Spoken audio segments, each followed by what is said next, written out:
Hello there, One Piece adventurers. It is I, Amaze the Storyteller, and boy oh boy do we have a fun video here for you today. But before we get into the video, make sure that you watch the playlist below. There's tons of really cool One Piece characters listed that you might not even be aware exists within the story. But today, we have an extremely special episode of Minor Character Monday. Yes, that's right. It's a new series on the channel that we're doing. I know I normally talk about minor characters, but I figured I could do them on Mondays because Mondays suck, and you guys really deserve a better Monday. So let's get into it. So today we're talking about Vice Admiral Doberman. Who is Vice Admiral Doberman? What is Vice Admiral Doberman? And why the fuck is he so goddamn cool? I don't know, man. I think the dude's fucking badass. But let's find out. So, what's really cool about Vice Admiral Doberman is that his outfit is actually different than all the other Vice Admirals within the One Piece story. I believe, and I could be wrong about this, but I believe that he's the leader of the Vice Admirals because anytime we see him lead a Buster Call, it's him leading the Buster Call with all of the Vice Admirals alongside him. So he's got a very cool aesthetic. He's got tons of scars. He's got a goatee, long hair, extremely large katana, crazy big katana. Really delicious looking, by the way.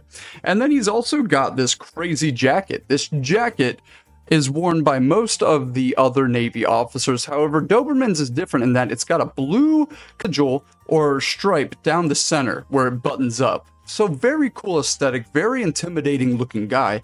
And again, he is shown to be the apex leader within the Marines. Anytime we see somebody outside of the admirals leading, it's usually Doberman. When we saw the march on Egghead during the Buster Call, it was Doberman. When we saw on Ennis Lobby, when we saw the Ennis Lobby march, it was Doberman leading that Buster Call as well. So Doberman is quite the leader. He's quite intimidating, and we know he's all about absolute justice because of a Kainu boy teaching him everything he knew.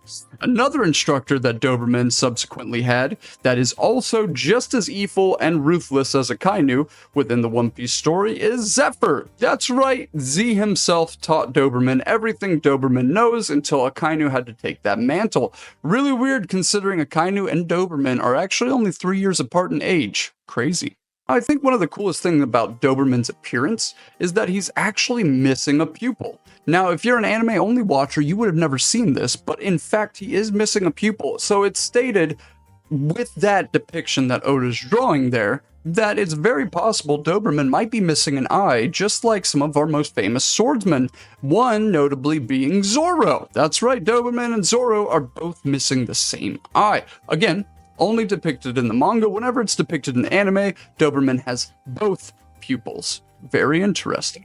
Now, Doberman's name is nothing special within the One Piece world because we have this dog naming scheme amongst the other Vice Admirals. We have Pomsky, Dalmatian, and of course Doberman. These three head up what I like to call the dog trio of the Vice Admirals. They represent the apex of what it is to be the military dogs. They get in there, they do their job, they're essentially the cops of the One Piece world.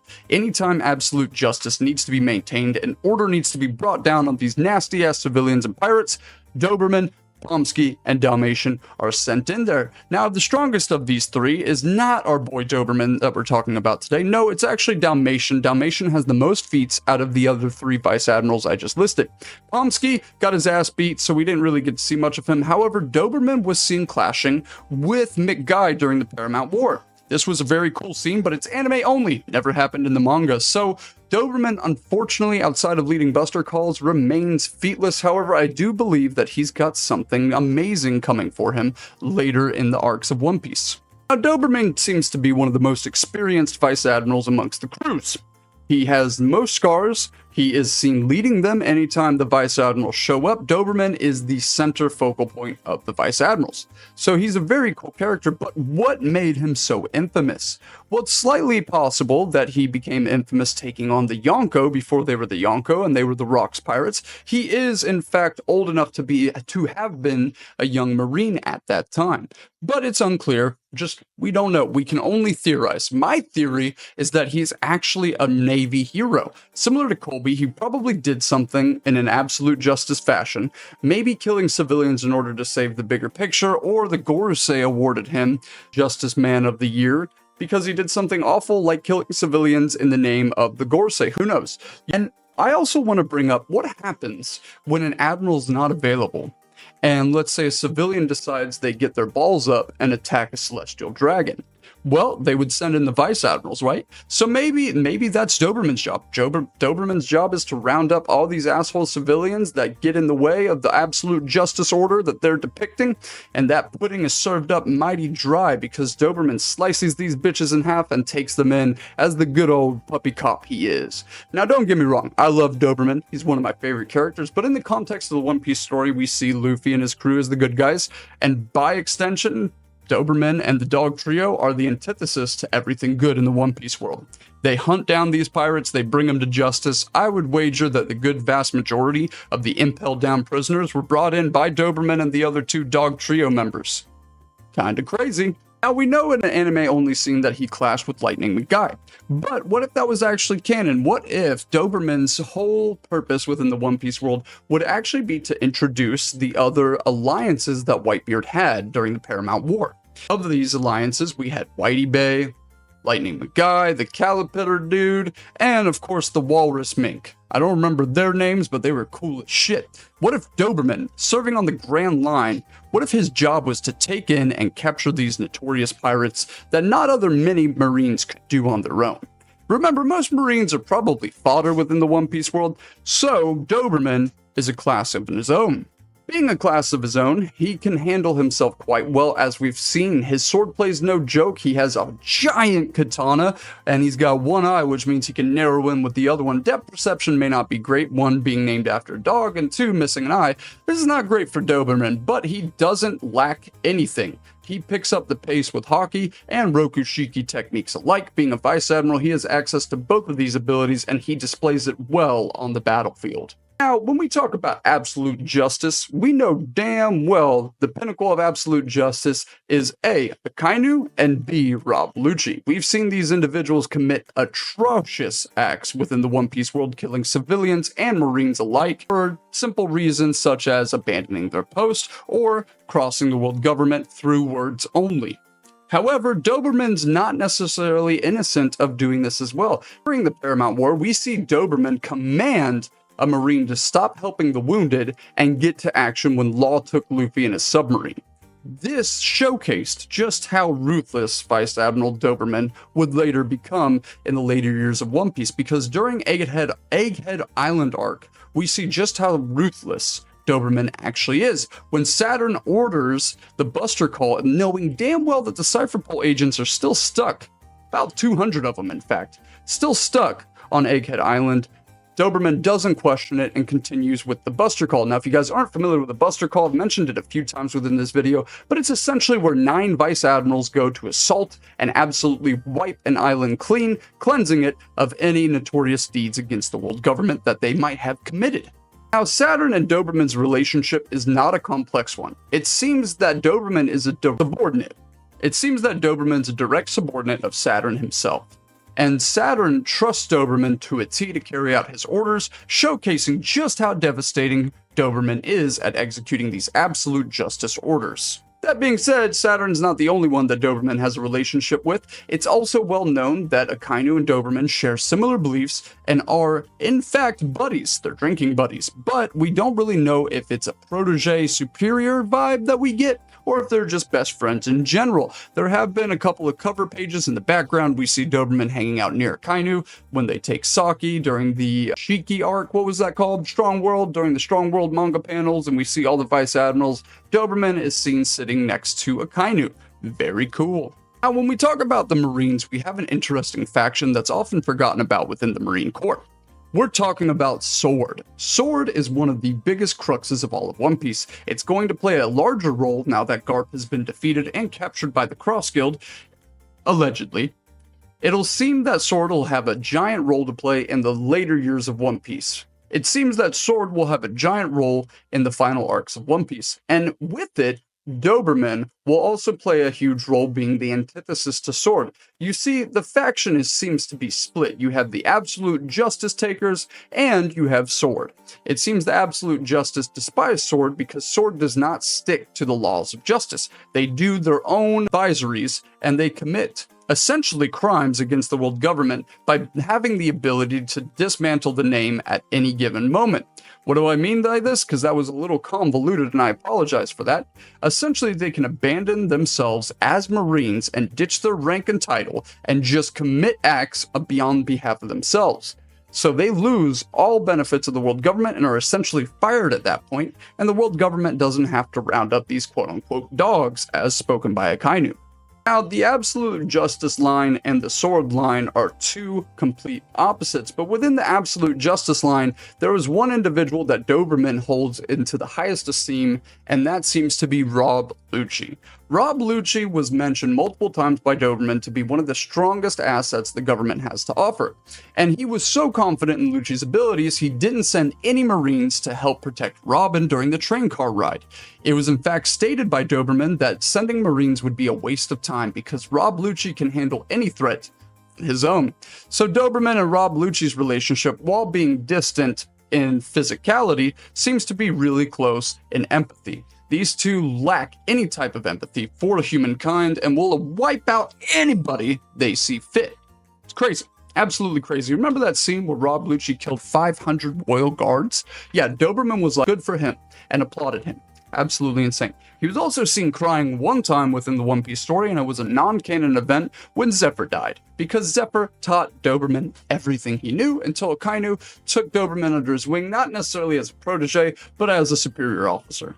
Now, during the CP9 arc, Spandam lied about Aokiji giving the command for the Buster Call. Guys, remember the Buster Call came to Enies Lobby and absolutely wiped it out, but the Straw Hats were able to flee because of the last leg that the Going Merry had. Leading that very same Buster Call and attacking the Straw Hats was Doberman, and Doberman received a call from Spandam saying that Aokiji gave the order and allowed this Buster Call to take place, and this allowed Doberman to mobilize the fleet to attack Enies Lobby and wipe it out. However, Doberman knew the whole time that this was a sham and lie by Spandam, but decided to carry it out in the name of absolute justice because not only was Spandam commanding this, Rob Lucci was also enforcing this as well.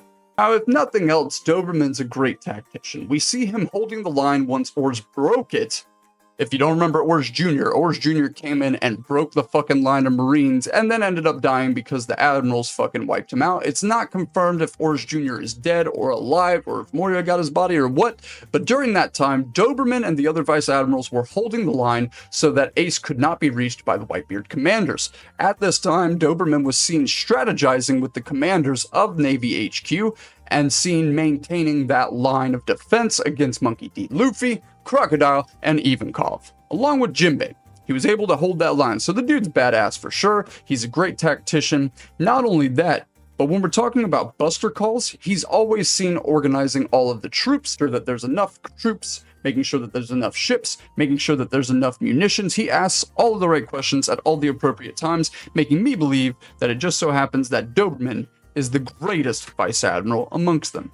Now, one of the most popular theories on the internet about Doberman, if you can find any at all, is that he's actually a zone user, and this makes a lot of sense because, as I mentioned, the dogs of the military trio, Pomsky, Dalmatian, and Doberman, all have naming schemes of dogs. However, out of those three, if we were to assume they all had dog zone devil fruits, Pomsky doesn't. Pomsky is in fact an otter zone user, so that only leaves Dalmatian in the dog trio actually having a true confirmed dog devil fruit, and Doberman very well could, completing the dog trio, but I guess one of them would just be an otter for comedic effect, because that's totally within Oda's wheelhouse, but this leads me to believe that these three are actually in the same unit, or they serve together in their rise to becoming Vice Admirals themselves, and Doberman may have gained notoriety working in coordinates with these two individuals and working in tandem with them, because it's seen that he gives the Vice Admirals orders every time to close the line, and the Vice Admirals fill that line every time during the Paramount War. So this just showcases Doberman's true ability, which is to command Marines on a whim. Him being a zone devil fruit user would just cater to his powers of Haki and Rokushiki, utilizing that giant-ass katana on a whim, dicing and slicing pirates and civilians in the name of absolute justice. I do like the concept of him having a Doberman devil fruit. I would love to see what the transformations would look like because I love you guys didn't know this, I love dog transformations in zones. I think it's super cool. I think Dalmatian's one of the coolest zone fruit users in the series. I think Chaka's up there as well, along with Jabra. Every single time we see an Inu model, I go crazy. The Chihuahua, Mini Chihuahua, he was cool too. And now we might have Doberman being a zone fruit user, and it makes sense, tying into the olden days in England and the United States where we utilized dogs for police work and firefighting work. It only makes sense that Doberman would be the police dog, because the dude acts like a fucking cop. He gets in, gets the job done, doesn't matter how dirty his hands get, it's in the name of absolute justice, and this dog is gonna take out every single pirate scum within the One Piece world. But anyway, guys, I hope you guys enjoyed this video about Doberman. It was a little short, but there's honestly not much information about this Vice Admiral. Nevertheless, he's a very cool individual within the One Piece world that we need to pay closer attention to.